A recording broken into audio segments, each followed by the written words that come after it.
বিসমিল্লাহির রহমানির রহিম। আজকের এই অনলাইন ক্লাসে নবম ও দশম শ্রেণীর সকল শিক্ষার্থীকে স্বাগতম।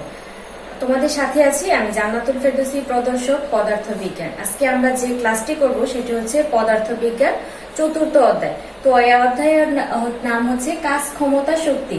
তো কাজ ক্ষমতা শক্তি নিয়ে এটা হচ্ছে আমার দ্বিতীয় ক্লাস।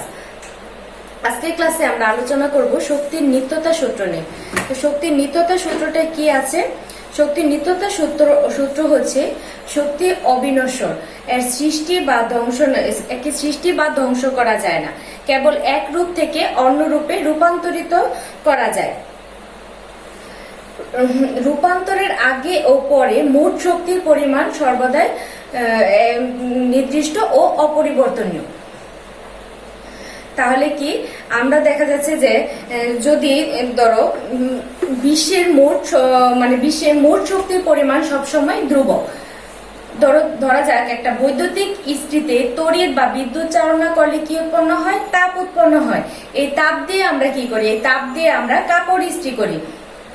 এক্ষেত্রে বিদ্যুৎ শক্তি তাপ শক্তিতে এবং তাপ শক্তি যান্ত্রিক শক্তিতে রূপান্তরিত হয়। এক্ষেত্রে কিন্তু শক্তির কোনো ক্ষয় বা বিনাশ নেই, কেবলমাত্র কি হয়েছে? রূপান্তর হয়েছে। আচ্ছা, তাই শক্তি নিত্যতা সূত্র থেকে আমরা কি জানতে পেরেছি? যে শক্তির মোট শক্তির পরিমাণ সবসময় নির্দিষ্ট এবং অপরিবর্তনীয়।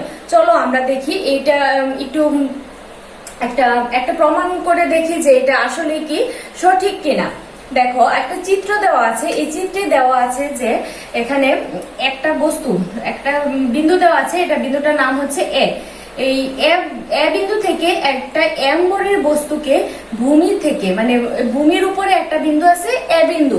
এই বিন্দু থেকে একটা এম বরের বস্তুটাকে অভিকর্ষ বলের বিরুদ্ধে এই উচ্চতায় বি বিন্দুতে স্থাপন করা হলো। এ বিন্দু থেকে বস্তুটাকে নিয়ে আমরা বি বিন্দুতে স্থাপন করলাম। তাহলে কি দেখা যাচ্ছে যে এই বি বিন্দুতে তখন কিন্তু কোনরূপ গতি শক্তি থাকবে না। বি বিন্দুতে বস্তুটার যা থাকবে সেটা হচ্ছে সমস্তটাই হচ্ছে স্থিতি শক্তি। তাহলে বি বিন্দুতে বস্তুর স্থিতি শক্তিটা তাহলে আমরা একটু লিখি। তাহলে বি বিন্দুতে বস্তুর স্থিতি শক্তিটা কি? বিন্দুতে বস্তুর স্থিতি শক্তিটা হচ্ছে PeB = mgS। যেহেতু বি বিন্দুতে বস্তুর, তাহলে গতি শক্তিটা কি হবে? সমস্ত শক্তিটাই কিন্তু স্থিতি শক্তি, তাহলে গতি শক্তিটা হবে 0। গতি শক্তি হচ্ছে KeB = 0। তাহলে বি বিন্দুতে বস্তুর মোট শক্তিটা কি? বি বিন্দুতে বস্তুর মোট শক্তিটা হচ্ছে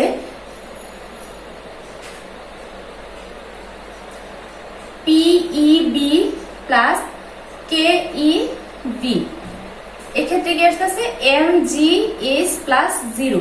তাহলে মোট শক্তির পরিমাণটা আসতেছে mgS।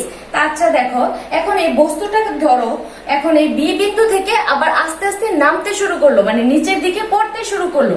নিচের দিকে পড়তে পড়তে x দূরত্ব অতিক্রম করে সি বিন্দুতে পৌঁছালো। এখন আমরা এই সি বিন্দুতে গতি শক্তিটা মোট শক্তিটা কি আছে সেটা একটু প্রমাণ করে দেখবো। যেহেতু আমরা শক্তি নিত্যতা সূত্র থেকে আমরা কি জানছি?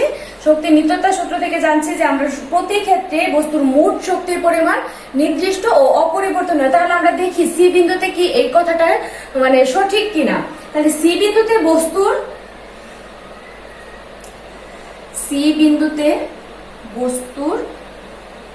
স্থিতি শক্তিটা, আচ্ছা এই সি বিন্দুতে যেহেতু বস্তুটা কি করছে? এক্স দূরত্ব অতিক্রম করছে, তাহলে সি বিন্দুতে কিন্তু বস্তুর স্থিতি শক্তি এবং গতি শক্তি দুইটাই থাকবে। তাহলে সি বিন্দুতে বস্তুর স্থিতি শক্তিটা কি হবে? স্থিতি শক্তিটা হবে PeC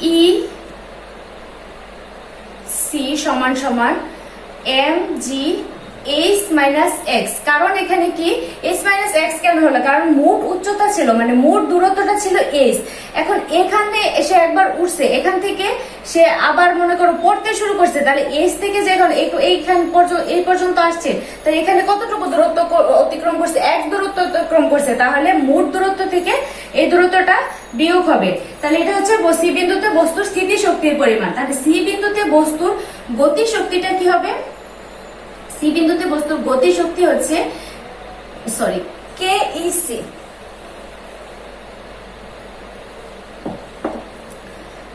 KEC সমান সমান হাফ mv স্কয়ার। আচ্ছা দেখো, আমরা একটা গতির সমীকরণ কিন্তু পড়ছি, একটা v square equal to u square plus 2gx, একটা গতির সমীকরণ পড়ছি না আমরা, v square plus u square plus 2gx, একটা সমীকরণ কিন্তু আমরা পড়েছি। তো এখানে যদি মনে করো বস্তুটার আদি বেগটা শূন্য হয়, মানে স্থির অবস্থান থেকে যদি যাত্রা শুরু করে, তাহলে অবশ্যই এখানে u ইকুয়াল টু 0 হবে। তাহলে সেক্ষেত্রে দেখা যায় যে v square equal to 2gx আমরা লিখতে পারি। তাহলে v স্কয়ারের এই মানটা আমরা এই সমীকরণে বসাতে পারি, হাফ m ইন্টু 2gx, এখানে 2 কাটা, তাহলে আসতেছে mgx।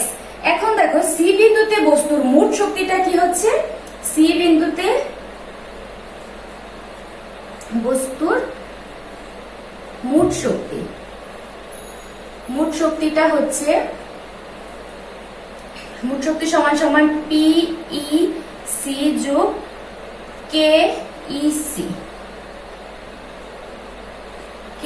তাহলে দেখো এই মানগুলো আমরা বসাই, এখানে কি ছিল এটাকে আমরা গুণ করে দেই, mgh মাইনাস mgx, আর এখানে আসতেছে মানটা mgx।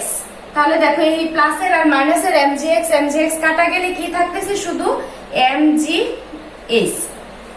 তাহলে দেখো সি বিন্দুতেও বস্তুর মোট শক্তি কিন্তু একই রয়ে গেল, mgx আর বি বিন্দুতেও কিন্তু আমরা কি পেয়েছি? বস্তুর মোট শক্তি mgh।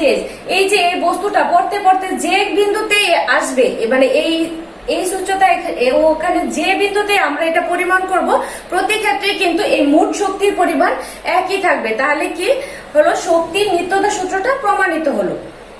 তারপর আসো আমার এখন ক্ষমতা। পরের টপিকস হচ্ছে ক্ষমতা। ক্ষমতা জিনিসটা কি? ক্ষমতা হচ্ছে কাজ করার হারকে ক্ষমতা বলা হয়। আচ্ছা দেখো, যদি বল প্রয়োগে কোনো যন্ত্র বা বস্তুর গতির পরিবর্তন ঘটলে ওই যন্ত্র বা বস্তুতে আমরা কাজ করার ক্ষমতা আছে বলে ধরে নেই, এরকম না বিষয়টা? মানে একটা বস্তুতে একটা বস্তু বা যন্ত্র যখন গতির পরিবর্তন করে তখনই কিন্তু আমরা বলি যে কাজ হয়েছে। তাহলে এই মানে গতির পরিবর্তন ঘটলে যে ওই যন্ত্র বা বস্তুকে আমরা কাজ করার ক্ষমতা আছে, মানে যেহেতু এটাতে একটা গতিটার পরিবর্তন হচ্ছে, তাহলে কিন্তু আমরা বলতে পারি ওই যন্ত্রটার কাজ করার ক্ষমতা আছে। বলের ক্রিয়ায় বস্তুর সরণ দ্রুত না ধীরে কিভাবে সম্পন্ন হয়েছে কাজের পরিমাণ দ্বারা কিন্তু তা বোঝা যায় না। আমরা যে বল প্রয়োগ করছি, এখন কি বস্তুটা খুব দ্রুত সরে গেছে বা খুব আস্তে আস্তে সরছে, এটা কিন্তু কাজের পরিমাণ দিয়ে আমরা এটা কিন্তু নির্ণয় করতে পারি না। এটা আমরা কি দিয়ে নির্ণয় করতে পারি? এটা বোঝা যায় ক্ষমতা থেকে। একক সময়ে কি পরিমাণ কাজ হয়েছে, কাজ সম্পন্ন হয়েছে, তাই হচ্ছে ক্ষমতা। তাহলে ক্ষমতার সংজ্ঞাটা কি? ক্ষমতা হচ্ছে কাজ করার হারকে ক্ষমতা বলে, এটা হচ্ছে একটা শর্ট সংজ্ঞা। তাছাড়াও আরেকটা আছে, কোনো একটি উৎসের কাজ করার হারকে ক্ষমতা বলে এবং একক সময়ে কৃত কাজ দ্বারা ক্ষমতা পরিমাপ করা হয়। যেহেতু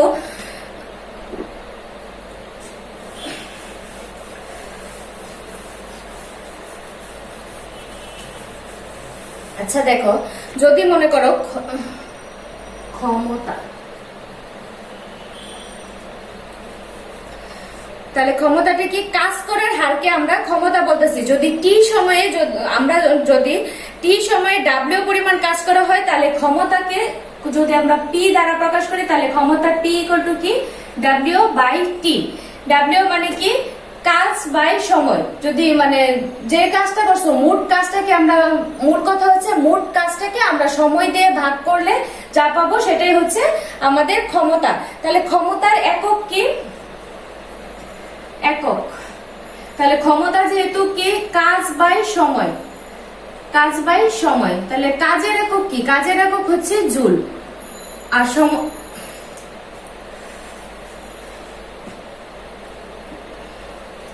কাজের একক হচ্ছে জুল আর সময়ের একক হচ্ছে সেকেন্ড, তাহলে এটা হচ্ছে জুল পার সেকেন্ড বা ওয়াট। ওয়াট জিনিসটা কি? 1 সেকেন্ডে 1 জুল কাজ করার ক্ষমতাটাকে বলা হয় 1 ওয়াট। তাহলে ক্ষমতার একক হচ্ছে ওয়াট। ওয়াটের সংজ্ঞাটা কি? ওয়াটের সংজ্ঞাটা হচ্ছে 1 সেকেন্ডে 1 জুল কাজ করার ক্ষমতাকে ওয়াট বলা হয়। তাহলে দেখো মাত্রা, ক্ষমতার মাত্রা, যেহেতু ক্ষমতা সমান সমান হচ্ছে কাজ বাই সময়, কাজের মাত্রা কি? M L square T inverse 2 আর সময়ের মাত্রা হচ্ছে টি। তাহলে ক্ষমতার মাত্রাটা আসতেছে M L square T inverse 3। এটা হচ্ছে ক্ষমতার মাত্রা। এখন দেখো আরেকটা জিনিস আছে, ক্ষমতাকে আমরা আরেকটা এককে প্রকাশ করতে পারি, সেটা হচ্ছে অশ্ব ক্ষমতা। অশ্ব ক্ষমতা কি? 746 ওয়াট। এক অশ্ব ক্ষমতা সমান সমান, এক অশ্ব ক্ষমতা সমান সমান 746 ওয়াট। তাহলে অশ্ব ক্ষমতার সংজ্ঞাটা কি? অশ্ব ক্ষমতাটা হচ্ছে প্রতি সেকেন্ডে 746 জুল কাজ করার ক্ষমতাকে এক অশ্ব ক্ষমতা বলে। প্রতি সেকেন্ডে 746 জুল কাজ করার ক্ষমতাকে এক অশ্ব ক্ষমতা বলে। 1 ওয়াট বা 746 ওয়াট বা 746 জুল পার সেকেন্ড। তাহলে দেখো অশ্ব ক্ষমতার সংজ্ঞাটা কিন্তু এখান থেকে খুব ভালোভাবে বোঝা যায় যে 1 সেকেন্ডে 746 জুল কাজ করার ক্ষমতাকে এক অশ্ব ক্ষমতা বলে। আচ্ছা, তারপর আসো কর্মক্ষমতা। কর্মক্ষমতা জিনিসটা কি? কর্মক্ষমতা হচ্ছে কোন যন্ত্রের কর্মক্ষমতার সংজ্ঞাটা হচ্ছে কোন যন্ত্রের লব্য কার্যকর শক্তি এবং মূল প্রদত্ত শক্তির অনুপাতকে ওই যন্ত্রের কর্মক্ষমতা বলা হয়। কর্মক্ষমতাকে ইটা দ্বারা প্রকাশ করা হয়। দেখো কর্মক্ষমতা জিনিসটা হচ্ছে কর্মক্ষমতা সমান সমান হচ্ছে লব্য কার্যকর শক্তি, মানে তোমরা যে পরিমাণ লব্য কার্যকর শক্তি বাই প্রদত্ত শক্তি, প্রদত্ত শক্তি। তাহলে কর্মক্ষমতা জিনিসটা কি? লব্য কার্যকর শক্তি এবং প্রদত্ত শক্তির অনুপাতটাকে বলা হয় কর্মক্ষমতা। কর্মক্ষমতাকে ইটা দ্বারা প্রকাশ করা হয়। কি দ্বারা প্রকাশ করা হয়? একটা নতুন চিহ্ন ইটা। কর্মক্ষমতার কোনো একক নেই, কারণ কি? কর্মক্ষমতা হচ্ছে একই রকম একই জাতীয় দুইটা রাশির অনুপাত, সেজন্য কর্মক্ষমতার কোনো একক নেই। ঠিক আছে? আচ্ছা দেখো, একটা যদি প্রশ্ন আসে প্রায় সময়ই, কোন ইঞ্জিনের কর্মক্ষমতা 30% বলতে কি বুঝো? মানে 30%, 40%, 60, 70 এরকম যে কোনো কিছুই বলা যেতে পারে। তাহলে এরকম যদি কোনো প্রশ্ন থাকে সেক্ষেত্রে আমরা কিভাবে উত্তর দেব?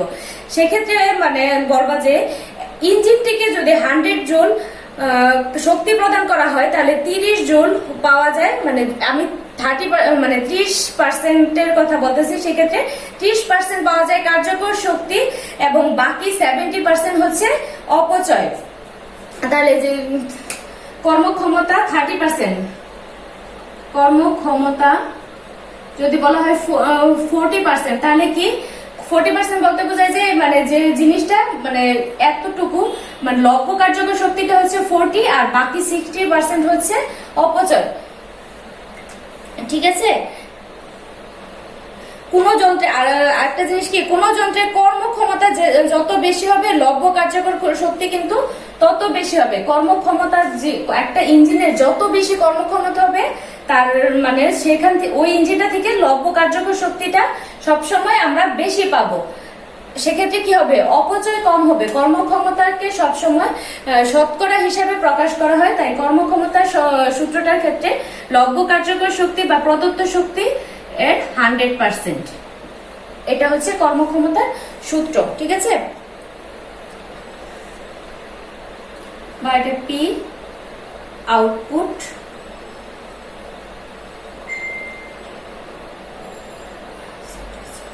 P input 100%। এটা হচ্ছে কর্মক্ষমতার সূত্র। ঠিক আছে, আজকের ক্লাস এই পর্যন্তই। পরবর্তী ক্লাসে আমরা গাণিতিক সমস্যা নিয়ে আলোচনা করব। সবাইকে ধন্যবাদ।